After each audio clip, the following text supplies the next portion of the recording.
Hello and welcome back to your favorite spoken English channel, Vision Spoken English. Actually, today in this, what I mean is, what do you call it? The frame, the recording, video. Yeah. Today in this video, I'm going to let you know that in case you forget any word while speaking English, what to do.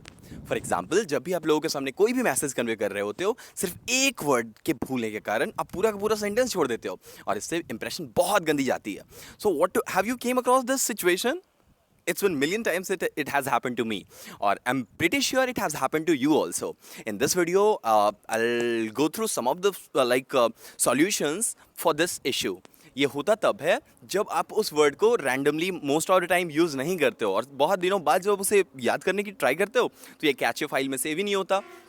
तो करना क्या है, in case जब भी आपको ऐसे situation आ जाए जहाँ पे कि आपको वो वर्ड बोलना था और यू हैव फॉरगॉटन, उस सिचुएशन में सबसे पहले तो उसके सिनोनिम्स ढूंढना स्टार्ट कर देना चाहिए देयर एंड देन.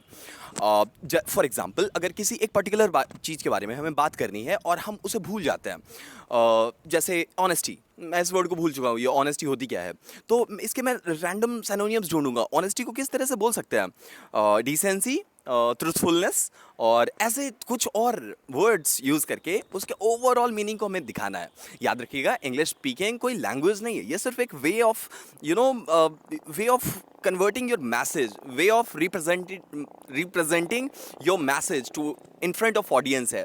तो इसे बिल्कुल एकदम लैंग्वेज की तरह नहीं लेना है कि जो वर्ड है एग्जैक्ट उसी वर्ड को हमें यूज़ करना है. बिल्कुल ऐसा कुछ नहीं है. अगर ये काम नहीं करता कि आपको उसके सिनोनिम्स याद नहीं आ रहे हैं, तो आप उसे डायरेक्टली लोगों से पूछ सकते हो. उस टाइम पे होता क्या है कि हम अपने आप को वो हेजिटेटिव फील करने लगते हैं, हेजिटेशन आने लगता है. आपको इससे बचना चाहिए. उस टाइम पे इंस्टेड ऑफ बीइंग हेजिटेटिव आपको डायरेक्ट लोगों से पूछ लेना चाहिए. मैं जानता हूँ ये बोलना बहुत इजी होता है, बट जब ऑडियंस हमारी सामने होती है, जब लोग हमारे सामने होते हैं, तो लोग उससे डायरेक्ट पूछना कि इस वर्ड को क्या बोलूँगा और उसके बाद उस वर्ड को यूज़ करना बहुत ही ऑड लगता है. और ऐसा फील होता है कि मुझे कुछ सारे वर्ड्स नहीं पता, मैं वर्ड पावर में बहुत वीक हूँ. ऐसे मतलब मैसेजेस आपके माइंड में आने लगता है. इससे बिल्कुल घबराना नहीं है. आप लोगों से direct, what do you call this, if someone is very, I mean, who does not say lie, who does not tell lie, who does not cheat anyone, what do you call it? Honest. Yeah, so we were talking, so this is how you go. Okay, so if this also does not work, try to represent it in other way. एक word में बता दो ना, जैसे if I am not be able to make sentence, मुझे कुछ लोगों को अभी बोलना है कि चलिए आपका डिनर रेडी है, चलिए चल के डिनर कर लेते हैं. तो मैं क्या करूँगा, अभी मुझे बोलना पड़ेगा, excuse me everyone, you all are requested to have your dinner, it has already been like represented in front of you, please can we proceed.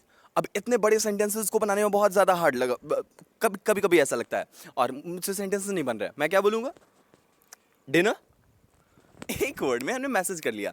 अब देखिए, लैंग्वेज का इंटेंशन ये नहीं होता कि फ्लुएंसी दिखानी है. लैंग्वेज का मेन और इकलौता इंटेंशन होता है अपने मैसेज को कन्वे करना. तो आप किसी भी तरह से कर सकते हो. तो ये हमारे 3-4 स्ट्रैटेजीज थे जिससे आप जब भी वर्ड भूल जाओ तो इन तरीकों से आप वर्ड को याद कर सकते हो. Will see you in the next one. Till then have a good day. I mean